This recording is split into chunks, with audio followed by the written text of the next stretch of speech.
the rulers in Syria in the past, they took over technically in 1963, but this variety of them, Hafez al-Assad and his son, Bashar al-Assad, have been in power since 1970. So that gives you a total of 54 years of them playing politics at the expense, playing politics that are of self-interest at the expense of the Syrian people, the overwhelming majority of the Syrian people. There's a lot to be said about what has happened, what is still happening, and what may happen in the coming weeks and months and potentially years. The situation is in a fluid flux status, and we have some indications that even though the getting rid of the Ba'athi regime in Damascus is definitely a moment of celebration, but that's in the compartment of our emotions.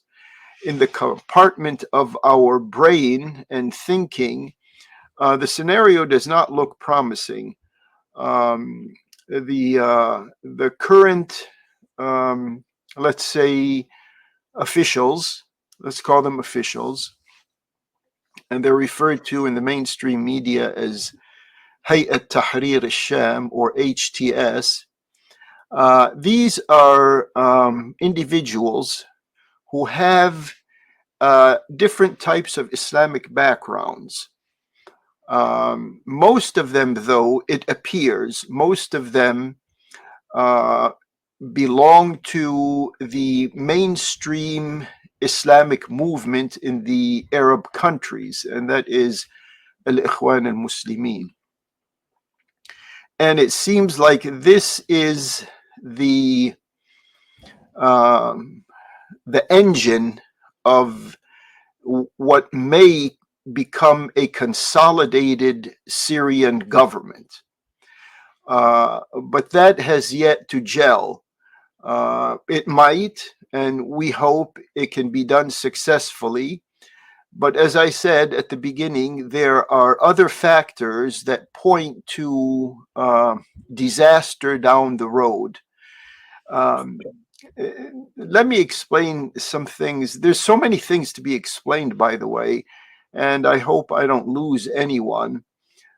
Syria itself is a very mosaic society. It's made up of different ethnicities, different religious denominations, and different political tendencies. All of these come together in this territory called Syria. The people themselves, and I'm half Syrian, half Lebanese, from those who don't know, and Lebanon, by the way, is part of Syria. It's just the Sykes-Picot victory in World War I that carved up geographical Syria into 4 nation states: Syria, Lebanon, Jordan, and Palestine. In fact, the population themselves are one population. But anyways, the Syria that we are looking at right now, geographical Syria that everyone refers to, is currently being sliced. There's an attempt to consolidate a breakaway northeastern part of Syria. That's where the Kurds have been in control with the help of the American Central Intelligence Agency, the Israeli Mossad, and probably maybe MI6 or some others who want Syria to be divided, want Syria to be separated from itself. It's not enough that after World War I, they truncated that land mass of currently 4 nation states into different political entities. Now they want to take the major one of those 4, Lebanon, Syria, Jordan, Palestine. The major one of those 4 is Syria. Now they want to divide Syria into a Kurdish state in the northeast of the country, a Alawite state on the Mediterranean coast, that would be in the northwest of the country, a Durzi state in the southern part of the country, and then whatever is left, the pulp of it, would be ruled by Sunni Muslims. Unfortunately, I don't like to use these ethnic and sectarian words, but the facts on the ground force us to use these words because many officials have fallen into these nationalists and sectarian traps. That's all they are. And there's no indication on the horizon that there is enough maturity. And some of these officials have gone on record and expressed themselves to the media. And you can sense from some of their statements that they are living a nationalist sectarian dichotomy, unfortunately.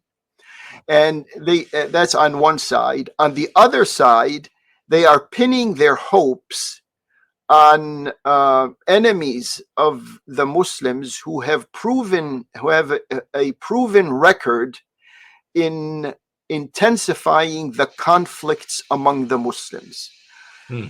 To be more specific, that's in the general sense of the word. To be more specific, and I've been listening and I've been tuning in to some of the comments and some of the analyses of what's going on in Syria. And it seems like unless someone has access to intelligence files and state secrets, the main issue, the elephant in the room, is being avoided. No one wants to speak about what is being planned for the future. Besides, the fancy and the sweet statements concerning, there's going to be money coming in from certain sources, and there's going to be the pipeline that's going to be extended, and there's going to be a rebuilding of the Syrian infrastructure and all of this. Those are fancy statements.